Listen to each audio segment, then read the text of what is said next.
Apa pun, ini adalah sedikit sahaja yang boleh saya nyatakan di sini. Dan apa yang kalau nak ditekankan di sini, boleh lihat kepada muka surat yang ke-30. Boleh lihat pada muka surat yang ke-30. Antara lain ialah kata-kata Al-Imam Ibn Qayyim rahimahullah yang telah berkata, ulama ulama yang jahat sering duduk di pintu-pintu syurga seraya memanggil orang kepadanya dengan kata-kata mereka. Akan tetapi mereka memanggil kepada neraka dengan perbuatan mereka. Apabila kata-kata mereka menyebut datanglah, iaitu ke syurga, perbuatan mereka menyebut jangan dengar daripada mereka ini. Jika apa yang mereka dakwahkan itu benar, pasti merekalah orang pertama yang melaksanakannya.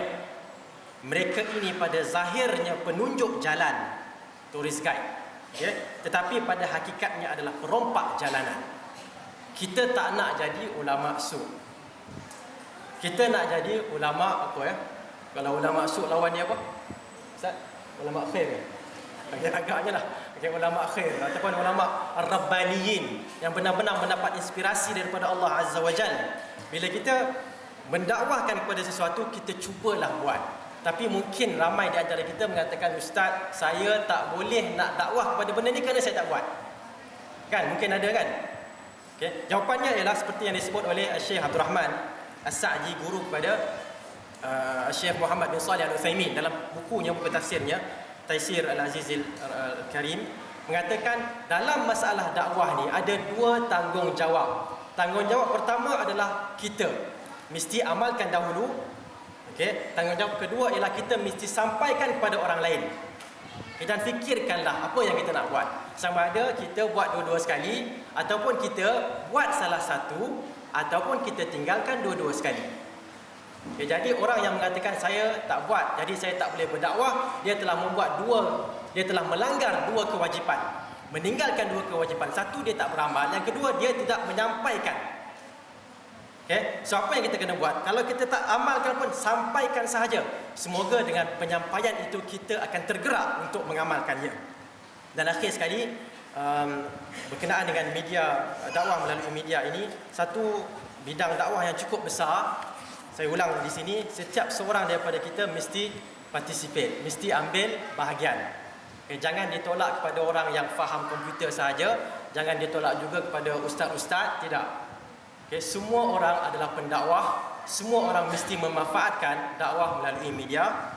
Dan semoga Allah Subhanahu Wa Taala memperkuatkan persaudaraan kita agar dapat kita mempergiatkan dan memperkasa usaha dakwah Islamiah, khususnya gerakan tajdid, agar dapat menjadi arus perdana satu ketika nanti, tidak lama insya-Allah. Dan semoga gerakan kita ini dapat dilakukan secara tersusun dan mendapat bantuan dan sokongan setiap individu, atau dengan kata lain dilakukan secara jama'i. Wallahu alam, wa sallallahu ala nabiyyina Muhammad wa ala alihi wa sahbihi wasallam. Majlis mengucapkan berbanyak-banyak terima kasih kepada Al-Fadhil Ustaz Muhammad Fadlan Osman. Sebagaimana biasa, seperti tahun-tahun yang lepas,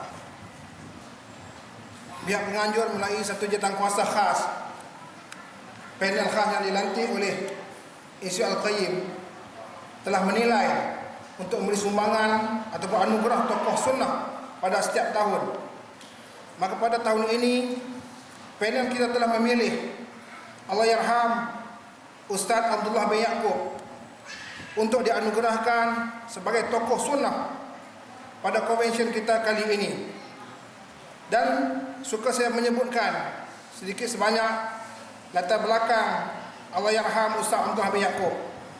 Beliau mendapat pendidikan awal di Sekolah Kebangsaan Tualang di Kedah, dan seterusnya Sekolah Kebangsaan Tasik Gelugor di Pulau Pinang, dan melanjutkan pelajaran di Pondok Penanti, dan seterusnya menyambung pelajaran di peringkat universiti di Universiti Islam Madinah pada tahun 1971 hingga 1976, dan seterusnya menyambung pelajaran ke Universiti Imam Muhammad bin Saud Riyadh pada tahun 1977 sehingga 1979.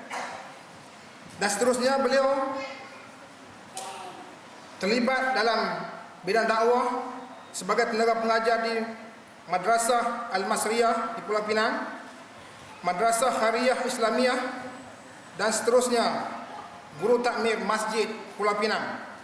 Majlis dengan rasa sukacitanya menjemput Ustaz Muhammad Faisal bin Abdullah, anak kandar beliau, ke hadapan untuk menerima sumbangan daripada pihak penganjur.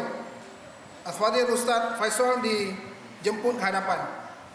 Dan majlis juga menyebut Al-Fadhil Ustaz Abdul Rashid Idris untuk menyampaikan sumbangan cenderahati kepada Ustaz Muhammad Faisal bin Abdullah.